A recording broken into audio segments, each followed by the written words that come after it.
Hello everyone. Today talk about type 2 diabetic mellitus. पहले हम देखेंगे definition, factor, causes, symptom, how to control, causes overall देखेंगे कि क्या क्या कॉजेज हो सकता है, फैमिली हिस्ट्री देखेंगे, रिलेटेड इलनेस और मेडिकेशन। डिफिनीशन देखने से पहले हम समझते हैं कि टाइप 1 और टाइप 2 डायबिटिक मेलाइटिस में डिफरेंस क्या होता है। टाइप 1 डायबिटिक मेलाइटिस में बीटा सेल का डिस्ट्रक्शन हो जाता है ड्यू टू ऑटो इम्यूनिटी की वजह से, तो इसमें प्रोडक्शन स्टॉप हो जाता है इंसुलिन का। लेकिन टाइप 2 में जो होता है, इंसुलिन का प्रोडक्शन तो नॉर्मल होता है, लेकिन इंसुलिन का प्रोडक्शन ज़्यादा हो जाने की वजह से सेल में इंसुलिन को लेकर रेजिस्टेंस डेवलप हो जाता है। जब रेजिस्टेंस डेवलप हो जाएगा तो ब्लड के अंदर ग्लूकोज का लेवल इंक्रीज होगा, इंसुलिन का लेवल इंक्रीज होगा, लेकिन जो ब्लड में इंसुलिन ग्लूकोज को ले नहीं जा पाता है, जिसके वजह से एटीपी का फॉर्मेशन नहीं होता है, एनर्जी का प्रोडक्शन नहीं होता है। तो हम स्टार्ट करते हैं definition. In a type 2 diabetic mellitus insulin production is proper. इसमें बोल रहा है इंसुलिन का प्रोडक्शन प्रॉपर होगा, but cell not accept the insulin. क्यों? क्योंकि इंसुलिन का रेजिस्टेंस डेवलप हो जाता है सेल पर, जिसके वजह से इंसुलिन अंदर की तरफ नहीं ले जा पाता है ग्लूकोज को। उसके बाद से एटीपी का प्रोडक्शन नहीं होता है, एनर्जी का प्रोडक्शन नहीं होता है। रीज़न इसमें क्या बोल रहा है? Increase the level of glucose. ये ज़्यादातर देखने को मिलता है ओबेसिटी, चिल्ड्रेन में और एडल्ट में। यही बोल रहा है कि टाइप 1 में इंसुलिन लो रहता है ब्लड में और ग्लूकोज का हाई रहता है अमाउंट। और टाइप 2 में जो होता है इंसुलिन का लेवल हाई रहता है और ग्लूकोज का लेवल भी हाई रहता है ब्लड में, बट इंसुलिन का रेजिस्टेंस डेवलप हो जाता है सेल के अंदर, जिसके वजह से ग्लूकोज सेल के अंदर नहीं जा पाता है। जो नॉर्मल रेंज ऑफ इंसुलिन होता है 2.5 टू 25, लेस देन 2.5 रहेगा तो टाइप 1 डायबिटिक मेलाइटिस, और 2.5 से ज़्यादा रहेगा तो टाइप 2 डायबिटिक मेलाइटिस। एक इम्पॉर्टेंट नोट्स है सब कोई, sugar is not a reason of cause of diabetes. Sugar मतलब चीनी जो होता है वो रीज़न नहीं है डायबिटीज़ होने का।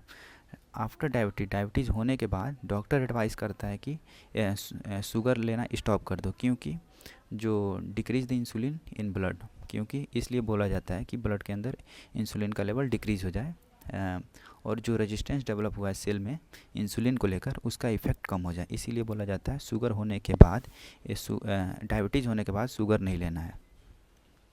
Factor causing the type 2 diabetic mellitus, क्या क्या फैक्टर कॉजेज है?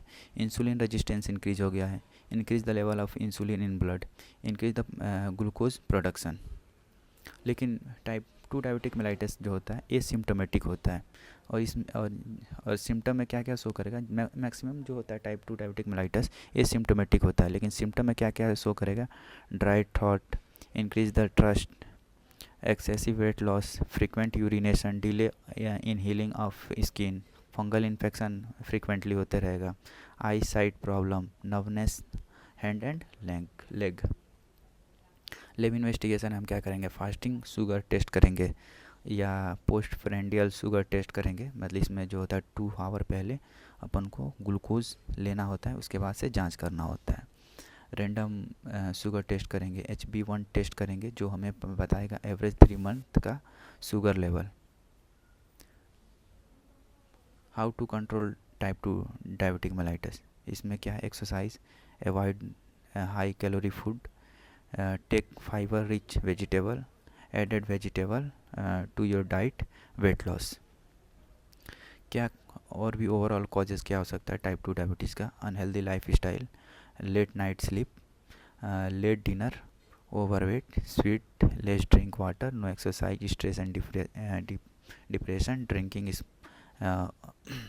Junk food and oily food. Family history में क्या क्या हो सकता है?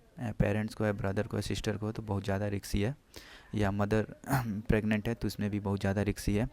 एशियन, अफ्रीकन और अमेरिकन में बहुत ज़्यादा रिस्क है। और रिलेटेड इलनेस में क्या क्या हो सकता है? POCD, rheumatoid arthritis, heart blood disorder, kidney liver disease. और मेडिकेशन में हम क्या कर सकते हैं? मेडिकेशन में यही है कि लाइफ स्टाइल चेंज करें, best treatment of insulin resistance to increase, metformin, starting में जो मेटफॉर्मिंग देना होता है ओबेसिटी को कम